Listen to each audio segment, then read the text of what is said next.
नमस्कार। जय श्री कृष्णा। गणेश महाराज की जय हो। वक्रतुंड अवतार वक्रतुंड भगवान की जय हो। आज मैं आपको वक्रतुंड अवतार की कथा सुनाऊंगी।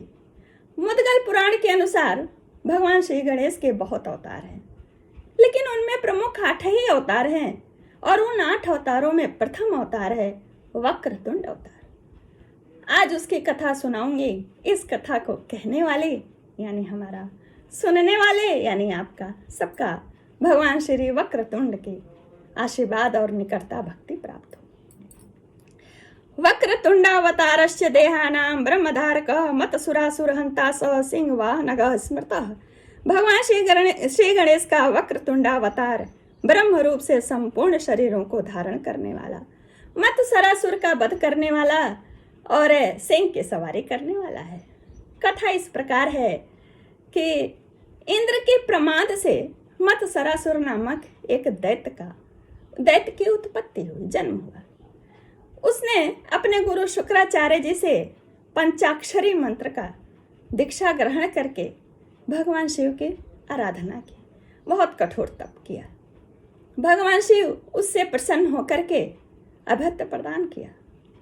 जब वह वरदान प्राप्त करके अपने राज्य में आया, घर में आया, तो उसके गुरु शुक्राचार्य जी ने उसे दैत्यों का राजा बना दिया।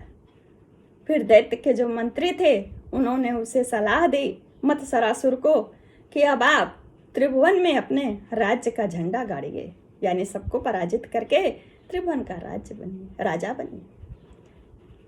सर्वप्रथम उसने पृथ्वी पर आक्रमण किया। यहाँ के राजा पृथ्वी के कुछ तो हारे, कुछ अधीनता स्वीकार किए, कुछ कंदराओं में छिपे। अंतोगत्वा उसका पताका, उसके राज्य पृथ्वी पर स्थापित हो गया, यहाँ का राजा बन गया। तत्पश्चात वह पाताल में विजय प्राप्त की। शेषनाग ने उनकी अधीनता स्वीकार की। फिर उसने स्वर्ग पर अपना राज्य स्थापित किया। वहाँ के भी इंद्र, वरुण, यम, अग्नि इत्यादि जो देव थे उसकी अधीनता स्वीकार किए और बड़े दुखी होकर के इधर उधर रहने लगे। फिर देवता ब्रह्मा और विष्णु एक बार मिल करके कैलाश पर शिव जी से मिलने गए और इस दैत्य का वध करने के लिए कहने गए।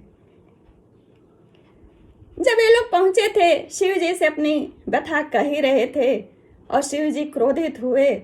तभी इसको पता चल गया मतसुरासुर को कि सारे देवता कैलाश में पहुंचे हैं। इसने अपने दल बल के साथ पहुंचा और आक्रमण कर दिया कैलाश पर। शिव जी ने घोर युद्ध किया, लेकिन अंत में दैत्य मतसुरासुर ने उन्हें अपने पाश में बांध लिया। अब तो बिल्कुल देवगण निराश हो गए कि अब तो इस समस्या का समाधान, इस दैत्य का विनाश करने वाला कोई है ही नहीं। तभी दत्तात्रेय भगवान वहां पहुंचे और देवों को एकाक्षरी मंत्र का उपदेश दिया और कहा, वक्रतुंड भगवान का ध्यान करो, वही तुम्हें इस संकट से बचाएंगे। देवताओं ने एकाक्षरी मंत्र गम का उपदेश ग्रहण किया और वक्रतुंड भगवान का ध्यान करते हुए जप करने लगे। भगवान वक्रतुंड देवताओं पर प्रसन्न हुए, प्रकट हुए और उनको अभयता प्रदान करते हुए अपने असंख्य गणों की सेना के साथ दैत्य के नगरी पर आक्रमण कर दिया। उसको चारों ओर से घेर लिया। सब दैत्यों को मारते हुए उनके गण, 2 गण थे, उसके 2 पुत्र थे। एक पुत्र का नाम था उसके विषय प्रिय और दूसरे पुत्र का नाम था सुंदर प्रिय। दोनों को उनके 2 गणों ने मार दिया। वह अपने पुत्र के वध से इतना व्याकुल हो गया कि वक्रतुंड भगवान के सामने प्रकट हो गया युद्ध करने के लिए। लेकिन वक्रतुंड भगवान के भयंकर रूप को देखकर व्याकुल हो गया। उसी समय वक्रतुंड भगवान उसे कहते हैं कि युद्ध छोड़ करके मेरी शरणागति में आ जा या पाताल चला जा। और ये व्याकुल तो था ही उनके विकराल स्वरूप को देख करके।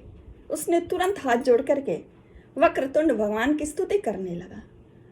वक्रतुंड भगवान प्रसन्न होकर के उसे शांति से रहने के लिए अभय प्रदान करते हुए पाताल जाने को कहा।